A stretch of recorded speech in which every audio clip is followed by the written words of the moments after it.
Thank you very much for inviting me to participate in this event. I am deeply honoured to play a part in the European Holocaust Memorial Day for Sinti and Roma. Today we commemorate the porajmos, the devouring, the murder by Nazis and their collaborators of somewhere between 500,000 and 1 million Roma during the horrors of the Second World War. It's deeply right for us to have this commemoration in the Europe of today, because the Europe of today is a place where we see a rise in patterns of hate and hate crime directed against Roma, Sinti and travellers. Unfortunately, we know this as fact from the repeated surveys of the Fundamental Rights Agency.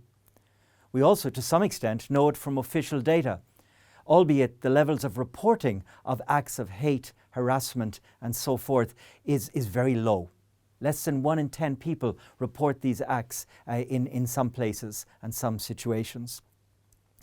There's a very close connection between the patterns of hate, the rising patterns of hate against Roma, Sinti and travellers, and the deplorable experience of discrimination across so many sectors in just about every corner of the European Union. Look at the situation of the last few months with COVID-19 and the, in some places, disproportionate action taken to quarantine Roma, Sinti and traveller communities in a way that simply would be inconceivable with regard to the general population. Things are so serious in Europe today that the United Nations Special Advisor on the Prevention of Genocide just a few months ago compared the situation as he sees it today in Europe with that in the 1930s. So what can we do? Well, my time is limited, so let me leave you with just 4 thoughts on this occasion.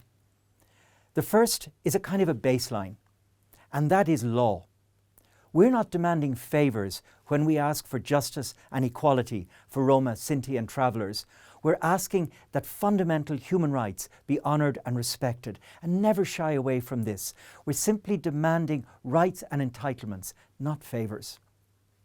Second, with the demand for law goes the requirement of accountability. Policymakers, decision makers, governments must be held accountable for the delivery of these legal obligations.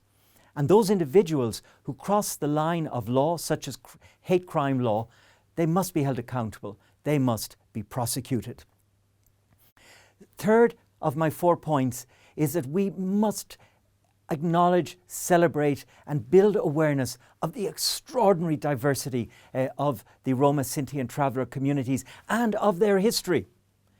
We must embed the porajmos in the curricula in our schools. We must talk about it. We must build up awareness across our societies of the extraordinary suffering, so little known, of the Roma and Sinti and traveller communities.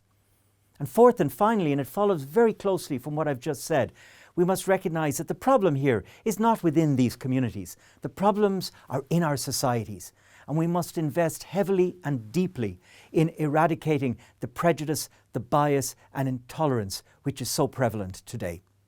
I thank you for your attention.